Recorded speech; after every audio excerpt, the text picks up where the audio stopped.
ladies and gentlemen, that has been our part, the Sante products presented by Ms. Bing Kalinawan and the Sante Compensation Plan presented by yours truly. Yan po ang ino-offer namin, the Sante Partnership Program. But of course, hindi pa po kami tapos. Kasi ladies and gentlemen, we are so lucky tonight because we have a very special person presenting to you the holistic scene, yung kabuuan ng Sante business, kung bakit tama na ikaw ay maging partner with Sante International. So ladies and gentlemen, I am excited to present to you because tonight, our Iron Man CEO will be presenting the final words and why Sante is considered the perfect storm. So ladies and gentlemen, let's all welcome our Iron Man CEO, Sir Joey Marcelo.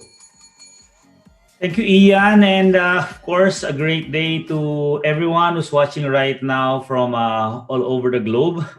Alam nyo, especially to our first-timers, when we started Sante, of course, almost 14 years ago, parang it's just a dream for us to welcome everyone all over the world because during those times, setting up an international business, international market, is just a dream of Sante. Okay, the goal from day one is to be a global provider. Okay, global, so worldwide. All right. Pero of course, during the early days, we're just operating in the Philippines.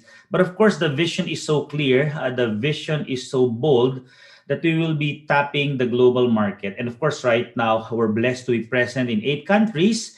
And of course, we're not stopping there.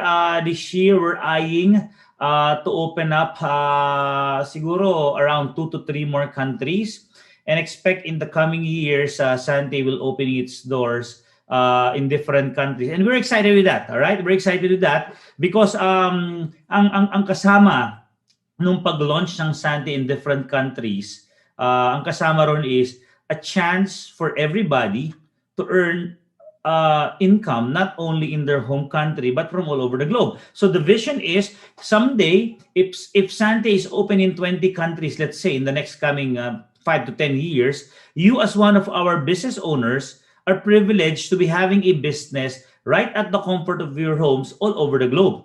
All right, so it's a vision that is fast becoming a reality. Did you know that right now many business owners of Sante are already earning in 2 currencies?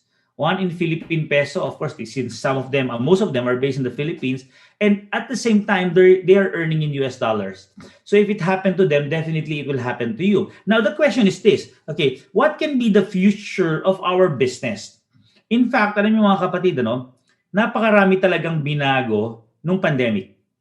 For the past 1 year, February na ngayon, this is already our 11th month, and by March, we'll be celebrating our 1 year in this pandemic. Pero napakaraming binago ng pandemic in our lives, in the way that we do business. Okay, napakaraming binago. And the question is this, okay, are you prepared for the coming days? Many people are saying that if 2020 is a challenging year, 2021, of course, there's still a lot of uncertainties. Okay, the vaccine is not yet here. Ang kaya lang natin gawin ngayon is protect our immune system, and that's the reason why napakalaki ng role ng Sante International. But at the end of the day, there's a lot of uncertainties. Okay, but the question is this: in spite of these uncertainties, are you prepared to face 2021? Because that's a big question. If 2021, if you're a member of Sante since last year, definitely we didn't only survive, but we thrived. But if you are our first-time guest right now, the question is this: are you prepared for this 2021? All right? Tayo, we're optimistic, we're believing that something great will happen. Pero at the end of the day, ang dami uncertainties. We don't know what will really happen. Although we know here in the company, here in Sante, that whether there's a crisis or not, we will always make the grass greener here in Sante Barley. Now, let me present to you something that it's a battle cry, okay, since last year, 2020, all right? We call this a perfect storm, all right? The idea of the perfect storm, actually this perfect storm concept or idea, I've been talking about this for the tagal na. Since the early days that I'm doing the business of direct selling, because for me, I always believe in the power of trend, okay? during my early days in business, we're talking about a marketing principle called the law of trend. Okay, I've been hearing a lot of this during my early days in this business. Tagal na yun, that was around 20 years ago. According to the law of trend, if you will position yourself in front of an upcoming trend, ano sa Tagalog ang trend? Uso, all right? If you will position yourself in front of an upcoming trend, there's a bigger chance for you to gain wealth. Malaking chance. For example, during the early days, who would parang imagine that we will be buying water na naka-bottle na ang mahal? Since during our early days, di ba, yung mga parents natin, ang water naman talaga, mura lang kasi nasa gripo lang yan eh. Pero during these times, parang kahit naman tayo, di ba, sobrang conscious na natin, whenever we drink water, kailangan either bottled water yan or filtered water. Pero during early days, hindi naman eh, di ba? Pero matatalino yung mga tao, yung mga negosyante eh. They created a story na hindi malinis yung tubig natin sa gripo. So they've sold mineral water. And of course, during the early days, there are different brands that pop up. There's of course Wilkins, Agua Vida, di ba? There's a lot of products during those times. Ang biruan nga namin that time, if nagtayo ka ng water station katabi ng Agua Vida, ang tawag sa'yo, Contrabida water station. But this is my point. Try to set up a water refilling station during this time. Do you think there's still fortune that can be earned? Obviously, the answer is no. Mahirapan na. Why? Yung trend, tapos na eh. Okay, meron ng mga taong pumosisyon sa harap ng isang trend. Now, let me share to you my screen, all right? Let's talk about the possible trends that will happen in the coming years. Or it's happening right now. The question is, how can you capitalize on these trends for you also to gain wealth, all right? Let me just share this to you. What you can do to thrive in the post-pandemic world. This is just a very simple topic before I go into the perfect storm. Kaya pwede mo talagang gawin. Number one, you have to serve your customer the post-COVID way. If you're in business or you're planning to do business, you just have to understand, okay, what's the new way for us to serve our customer? Kasi, ito familiar na tayo rito, we are right now in what we call as the new normal. All right, and this 2020, we don't know what will happen. All right, there can be another trend, there can be another normal way of doing our job, okay, or of doing our business. Number two, you have to change the way you work, how you work with your customers, with your employees, with the government. Ang daming pagbabago. And this 2021, I assure you, there will be a lot of changes still. And of course, last but not the least, you need to find new business opportunities. If you're into something right now, I don't know, for our first timers, I don't know what you're doing, whether you have a job or you have your own business. Ask yourself this question: is your job or business still relevant? Now, if you're working right now and you still have a job, I congratulate you, you're blessed because a lot of people walang trabaho ngayon. But the question is this: yung mga trabaho mo ngayon or the nature of business of yung company mo, is it still relevant? Are they still relevant? All right. There's a lot of companies who's hanging on this 2021. Wait and see sila if they're continuing your business. A question lang dyan is this: is their business still relevant? So during these times of uncertainty, you just have to think twice. And part of that is finding a business opportunity that is in front of major trends. Now, let me share to you the perfect storm. All right. There are three storms na nakikita kami. Three storms, okay?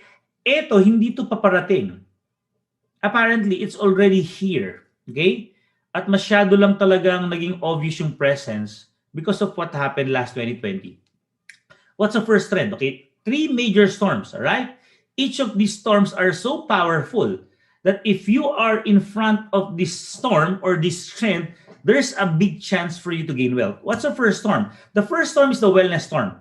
All right? Wellness is not new. All right? During the early days of us doing the business, 15, 20 years ago, we've been talking about wellness. In fact, one of my favorite authors, si Paul Zane Pilzer, in one of his books, The Next Trillion, sabi niya ron, wellness is the next $1 trillion business. In fact, kinikwento namin to mga year 2001, 2002.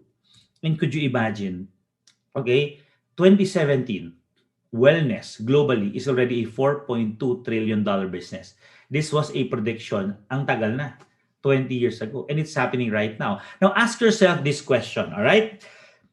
True enough, last 2020 comes the pandemic. There's no cure for COVID yet. There are vaccines, pero hindi pa lumalabas. So the least that we can do is protect ourselves from viruses and bacteria. Now, the question is this: Last year, lumaki ang wellness. Alright? Hindi na bago, but it grew drastically because of the pandemic. Ask yourself this question. Are you earning from wellness, or is wellness earning from you? Maybe if you are not still earning from wellness, maybe this is the right time that you have to look at that possibility and opportunity, because wellness is not only an upcoming trend, but it's a storm, okay, that is in us right now, within our society. It's a positive storm, of course, all right? And the question is this, are you capitalizing on this storm? Let's talk about the second storm. Not new, but because of pandemic, this COVID-19 virus, wala tayong choice. During the early days, ang teaching namin doon is what Bill Gates mentioned, diba? That if your business is not in the internet, someday you are not in business. And true enough, it's happening right now. Let me share to you a short video of of course, a famous businessman. Right? Bill Gates, of course, is a seasoned businessman, but this is one of the upcoming superstars. And honestly, right now, he is a superstar in his own right.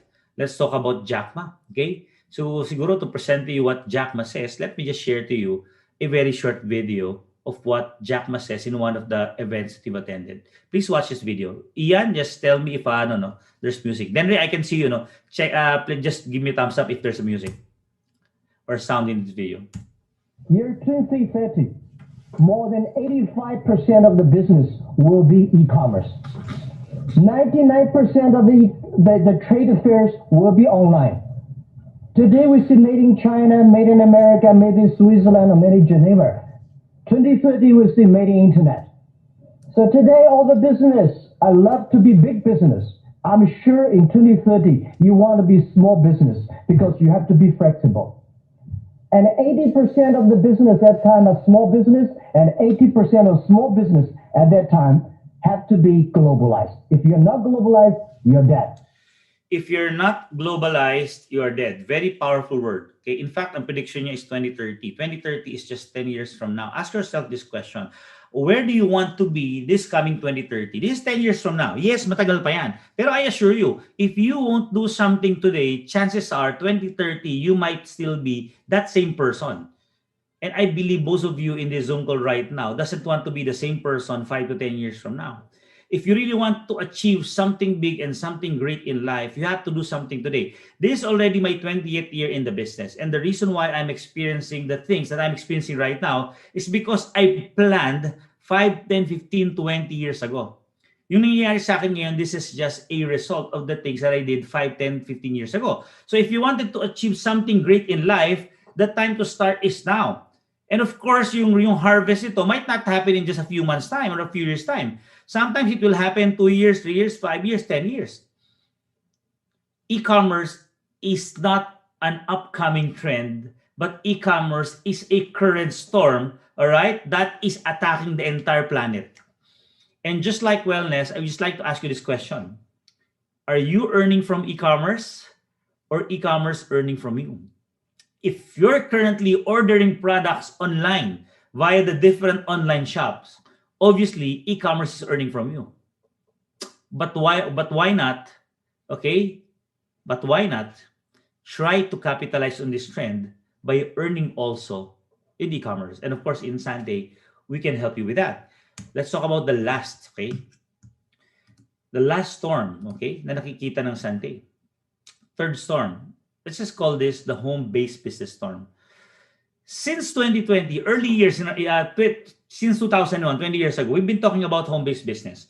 We're presenting that the direct selling business is a good home-based business opportunity. But during the early days, of course, even right here in the Philippines, it's hard for people to work from home because most of them are outside. They're working in offices. But could you imagine what happened recently? Everyone is at home. Almost everyone is at home, all right? We're working from home. We've already set up our home offices. And business right now, okay, considered work from home as the new normal. Even in Sante, 90% of our employees are working from home. Yes, we will be doing combined work from home and work from the office as soon as okay na to lahat. But of course, work from home will be part of our system, part of our DNA. Now, ask yourself this question. You're at home, but are you earning right at the comfort of your homes? I'm so excited to say that during the past 1 year, during this pandemic, okay, I'm surprised and I'm happy to see the Sante business owners not only surviving but thriving right at the comfort of their homes. Okay, now again, ask yourself this question: do you want to earn money not only in Philippine peso but in dollars right at the comfort of your homes? Because if your answer is yes, maybe you just have to capitalize on this third big storm, the home-based business storm. How to go about it? Don't worry, we'll teach you more about it. But I assure you, okay, if you will work hand in hand with us, 5, 10 years from now, you'll be having a stable business globally, even though you're just at home. Yes, definitely we will travel, we will roam around the world. It will happen definitely. But even though you're outside the Philippines, even though you're traveling, your business is still with you. Because yung negosyo mo, kayang gawin yan anywhere in the world as long as there's an internet connection. That's the power of the home-based business. Now, the good news is this. Talking about wellness, wellness is rich in kinds of new technologies that are best learned person to person. Yes, you can buy wellness products outside. There's products in the retail outlet. But true enough, the best possible way, okay, to market wellness products is via person-to-person selling.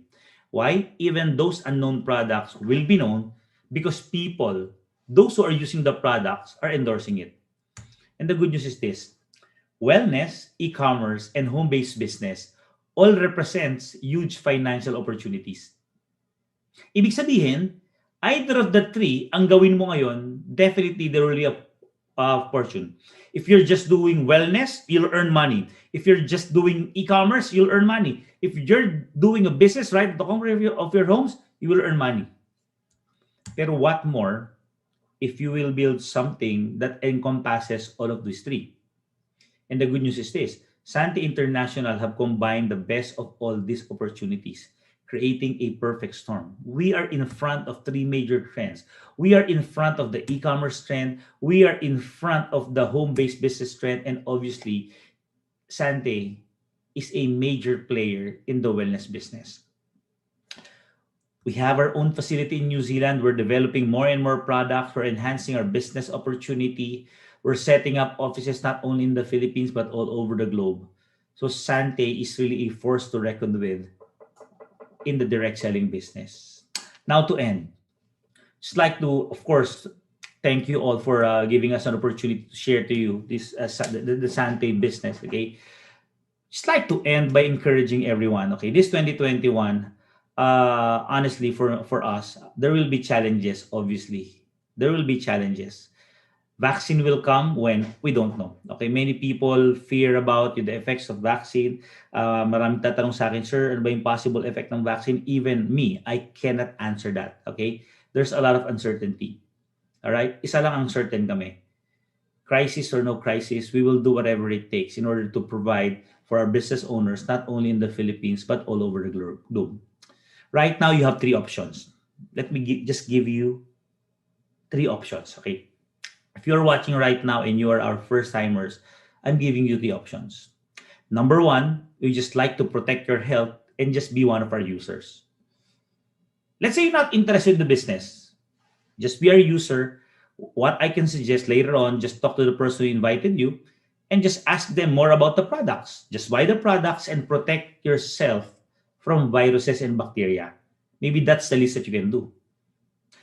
Second option, maybe some of you aren't interested in the business opportunity, but you love selling our products or you love selling products. Yes, you can be our retailer, all right? Meaning you can just join Sante, buy the products at member's price, and sell the products online. That's also a good opportunity. But if some of you wants to really prepare for something big in the coming years, yung combining the best of both worlds, a user of the product, maybe partly you can retail the product. Pero yung number three, building a business with us, meaning setting up a business opportunity right at the comfort of your homes, pero open all over the globe. If you really want to learn how to build the business online, capitalizing on the strength of e-commerce and the internet, maybe you just have to choose option number 3. Be a business builder of Sante and get a chance to avail of our travel incentive, house incentive, car incentive, gadget incentives, the beauty of our business opportunity. Okay, we're not promising heaven and earth here in Sante, all right? But good news is this: a lot of people are achieving their dreams. Okay, not small dreams, but achieving big dreams. Okay, let me just share two statistics. Fresh na fresh pa sa akin eh. What happened last 2020, all right? We don't want to hype people in Sante. We don't always want to talk about money. But let me just give you a glimpse of the result of last year. Two basic result na lang, all right? Last year, 40 people claimed a house incentive in Sante. So meaning I'm expecting 40 new house and lots, okay, to be presented to us in the coming days. 2020, 40 people ang nag-claim ng house incentive. 27 people in the middle of pandemic claimed a car incentive. And several hundreds of people claimed their gadgets. Mga kapatid, those are just bonuses. That's not the compensation plan of Sante. I don't want to mention how many people earned millions last year. But again, the business opportunity of Sante is not new. We're already here for 14 years. We've been helping several hundreds of people earn a fortune in Sante. Just in case this presentation excites you, I think there's no time to lose. Maybe it's time for you to trust the person who invited you and try our business opportunity. What's the worst case scenario? The worst case scenario is be healthy because of our product. That is the worst case scenario. But what is the best case scenario? The best case scenario might be a few years from now, you are now achieving your dreams, your vision, and you're traveling with us all over the globe because you're one of our business owners who are experiencing the beauty, not only for business opportunity, but the dreams and visions that we will definitely help you be fulfilled in the coming years. Partners, thank you very much for attending our presentation. We're so excited to see you at least in the early part of 2021. And I assure you, if you will just trust Sante, trust the person who invited you, this year will be the biggest year in your life ever. Thank you very much. This is Joey Marcelo. I'm the CEO of Sante. Live more, do more. God bless you all. Back to you, Ian. Thank you very much, Sir Joey Marcelo, our Iron Man CEO.